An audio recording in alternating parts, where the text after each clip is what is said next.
স্বাগত দীপ্ত সংবাদে, সাথে আছি তানভীর খন্দকার। ভোট কেন্দ্র দখল সহ সকল অনিয়মের বিরুদ্ধে জনপ্রতিরোধ গড়ে তোলার আহ্বান জানিয়েছেন প্রধান নির্বাচন কমিশনার এম নাসির উদ্দিন। তিনি বলেন, যেদিন মানুষ নির্ভয়ে পছন্দের প্রার্থীকে ভোট দিতে পারবেন, কমিশন সেদিন মনে করবে ভোটের অধিকার প্রতিষ্ঠা হয়েছে। সকালে সাভারে ভোটার তালিকা হালনাগাদ কর্মসূচি উদ্বোধন অনুষ্ঠানে তিনি এসব কথা বলেন। নির্বাচন কমিশনের তথ্য মতে বাড়ি বাড়ি গিয়ে ভোটার তালিকা হালনাগাদ কার্যক্রম চলবে আগামী 3 ফেব্রুয়ারি পর্যন্ত। এই কাজ শেষ হলে 5 ফেব্রুয়ারি শুরু হবে ছবি তুলে বায়োমেট্রিক নিবন্ধন, যা চলবে 11 এপ্রিল পর্যন্ত। সবশেষ হালনাগাদ অনুযায়ী দেশে ভোটার সংখ্যা 12,18,50,160 জন। Freely, fairly, without any intimidation, ভয় ভীতিহীনভাবে নিজের পছন্দের প্রার্থীকে যেদিন ভোট দিতে পারবে সেদিন আমরা মনে করি যে ভোটের অধিকার প্রতিষ্ঠা হলো। আমরা সেই প্রতিষ্ঠা সংগ্রামে নেমেছি এবং আপনাদের সবাইকে সাথে নিয়ে এই কাজটা আমাদের করতে হবে। আমাদের একার পক্ষে এটা সম্ভব না। আপনার পছন্দের প্রার্থী যেই হোক না কেন, যে বিজয়ী হোক আর জয়ী হোক, আপনি তো ভোটটা দেওয়া, তাইলে আমি এই যে লং জার্নিতে, পুরা জার্নিটাতে আমি আপনাদেরকে সাথে চাই। আপনার অধিকার যাতে কেউ এনক্রোচ করতে না পারে, ভোটের দিন যাতে কেউ আপনার অধিকার হরণ করতে না পারে, কেউ যাতে ভোট কেন্দ্র দখল করতে না পারে, ভোটের বাক্স কেড়ে নিতে না পারে, আপনাকে অযাচিতভাবে ইনফ্লুয়েন্স করতে না পারে ভোটারদেরকে, সেইটা জনপ্রতিরোধ গড়ে তুলতে হবে আমাদের।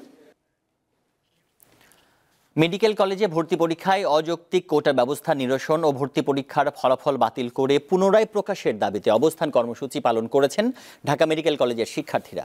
সকাল 10:30টার দিকে রাজধানীর কেন্দ্রীয় শহীদ মিনার প্রাঙ্গণে জড়ো হন তারা। বিক্ষোভকারীরা জানান, MBBS 2024-25 শিক্ষাবর্ষে ভর্তি পরীক্ষায় 100 নম্বরের মধ্যে 73 নম্বর পেয়েও অনেক শিক্ষার্থী সরকারি মেডিকেল কলেজে ভর্তির সুযোগ থেকে বঞ্চিত হচ্ছেন। তবে 41 নম্বর পেয়েও প্রায় 250 শিক্ষার্থী কোটায় ভর্তির সুযোগ পাচ্ছেন। এ বিষয়ে ক্ষোভ প্রকাশ করে শিক্ষার্থীরা বড় পরিসরে আন্দোলনের হুঁশিয়ারি দেন। এ সময় শিক্ষার্থীদের আন্দোলনে বিভিন্ন হাসপাতালের চিকিৎসক ও শিক্ষকরা এসে সংহতি জানান।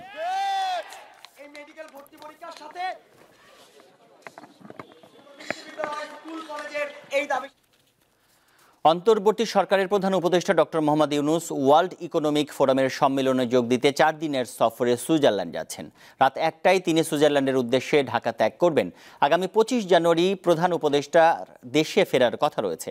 সফরকালে সম্মেলনের ফাঁকে বেশ কয়েকটি দেশের সরকার ও রাষ্ট্রপ্রধান সহ গুরুত্বপূর্ণ ব্যক্তিদের সঙ্গে বৈঠক করবেন ডক্টর ইউনূস। এর মধ্যে রয়েছেন জার্মানির চ্যান্সেলর, ফিনল্যান্ডের প্রেসিডেন্ট, বেলজিয়ামের রাজা ও অন্যান্য গুরুত্বপূর্ণ ব্যক্তিত্ব।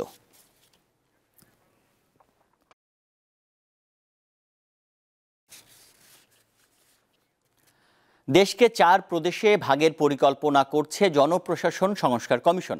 দেশের পুরনো 4 বিভাগ ঢাকা, রাজশাহী, খুলনা ও চট্টগ্রামকে নিয়ে প্রদেশের সুপারিশ থাকতে পারে সংস্কার কমিশনের প্রতিবেদনে। দেশে বর্তমানে বিভাগ রয়েছে 8টি। এর মধ্যে সবচেয়ে পুরনো 4 বিভাগ ঢাকা, রাজশাহী, খুলনা ও চট্টগ্রাম। এবার দেশের এই পুরনো 4টি বিভাগকে 4টি প্রদেশ করার সুপারিশের কথা ভাবছে জনপ্রশাসন সংস্কার কমিশন। রাষ্ট্রীয় নিরাপত্তা সহ গুরুত্বপূর্ণ বিষয় ছাড়া অন্যান্য বিষয়ের ব্যবস্থাপনা প্রদেশের হাতে দেওয়ার পক্ষে এই কমিশন। গত বুধবার প্রধান উপদেষ্টা ডক্টর মোহাম্মদ ইউনূসের কাছে সংবিধান, নির্বাচন, পুলিশ ও দুর্নীতি দমন কমিশন সংক্রান্ত সংস্কার কমিশন তাদের প্রতিবেদন জমা দিয়েছে। পূর্ণাঙ্গ প্রতিবেদন জমা না দিলেও ওই অনুষ্ঠানে জনপ্রশাসন সংস্কার কমিশনের প্রধান ও সদস্যরা উপস্থিত ছিলেন। তারা তাদের সম্ভাব্য কিছু সুপারিশের কথা তুলে ধরেন। এর মধ্যে 4টি প্রদেশ করার বিষয়টিও রয়েছে বলে সংশ্লিষ্ট সূত্রে জানা গেছে।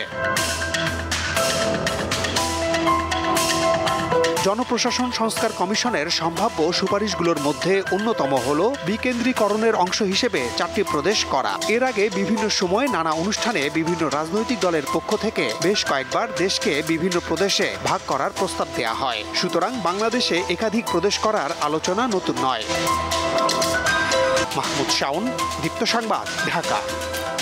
দেশের উত্তরাঞ্চলের কয়েক জেলার উপর দিয়ে বইছে মাঝারি শৈত্যপ্রবাহ। এতে চরম দুর্ভোগে রয়েছেন ছিন্নমূল মানুষেরা। পঞ্চগড়ে সকাল 9টায় সর্বনিম্ন তাপমাত্রা 10.5 ডিগ্রি সেলসিয়াস রেকর্ড করেছে তেঁতুলিয়া আবহাওয়া অফিস।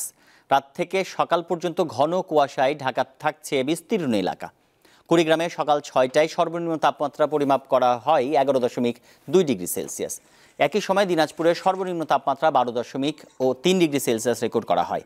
পাশাপাশি জেলায় রয়েছে কুয়াশার দাপটও। দক্ষিণের জেলা পটুয়াখালীতেও বেড়েছে শীতের তীব্রতা। সকাল 9টায় কলাপাড়ায় সর্বনিম্ন তাপমাত্রা রেকর্ড করা হয় 11.6 ডিগ্রি সেলসিয়াস। জানাবো আন্তর্জাতিক খবর।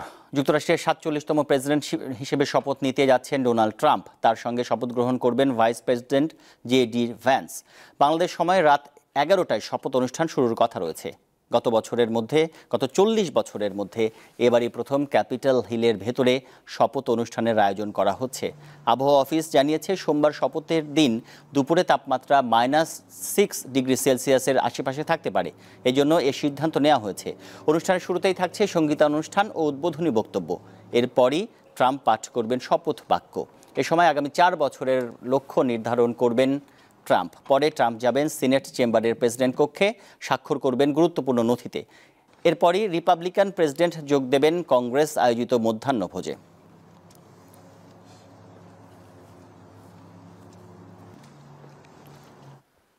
যুদ্ধবিরতি চুক্তির অংশ হিসেবে 90 ফিলিস্তিনি বন্দীকে মুক্তি দিয়েছে ইসরায়েল। এর আগে 3 ইসরায়েলি জিম্মিকে মুক্তি দেয় হামাস।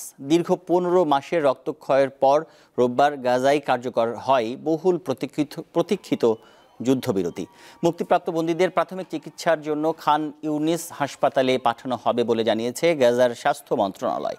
হামাস জানিয়েছে ইসরায়েলি কারাগার থেকে মুক্তি পাওয়া ফিলিস্তিনিদের মধ্যে পশ্চিম তীর এবং জেরুজালেমের 69 নারী এবং 21 কিশোর রয়েছে। চুক্তি অনুযায়ী প্রথম ধাপে হামাসের হাতে থাকা 33 ইসরায়েলি জিম্মি মুক্তির বিনিময়ে ইসরায়েল তাদের হাতে আটক প্রায় 1900 ফিলিস্তিনি বন্দীকে মুক্তি দেবে।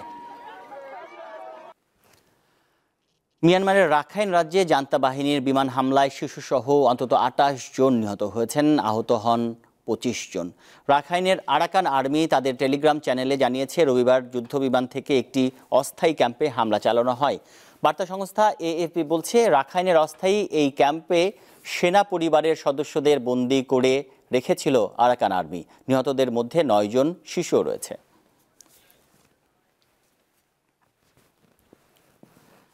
জানাবো খেলার খবর। মেয়েদের 3 ম্যাচ সিরিজের প্রথম ওয়ানডেতে ওয়েস্ট ইন্ডিজের কাছে 9 উইকেটে হেরেছে বাংলাদেশ। আগে ব্যাট করে সফরকারীরা 9 উইকেটে 198 রান সংগ্রহ করে। জবাবে 110 বল আর 9 উইকেট হাতে রেখে জয়ের লক্ষ্যে পৌঁছে যায় ক্যারিবীয়রা। সেন্ট কিটসে টসে হেরে ব্যাটিংয়ে নেমে ফারজানা ও মুর্শিদার উদ্বোধনী জুটি ভাঙে মাত্র 25 রানে। টাইগার্সদের ইনিংসে নেই কোনো হাফ সেঞ্চুরি। ব্যক্তিগত সর্বোচ্চ 42 রান আসে শারমিন আক্তারের ব্যাট থেকে। এতে দলীয় সংগ্রহটাও বড় হয়নি। বল হাতেও পুরোই ছন্ন ছাড়া বাংলাদেশের আক্রমণ। ওপেনিংয়ে নেমে হাইলি ম্যাথিউসের অপরাজিত 104 রানে সহজেই জয় পায় ওয়েস্ট ইন্ডিজ। এই হারে মেয়েদের ওয়ানডে বিশ্বকাপে সরাসরি অংশগ্রহণ করাটাও বেশ কঠিন হয়ে গেল বাংলাদেশের জন্য। সরাসরি বিশ্বকাপের টিকিট কাটতে লাগবে সেই দুটিতেই জয়।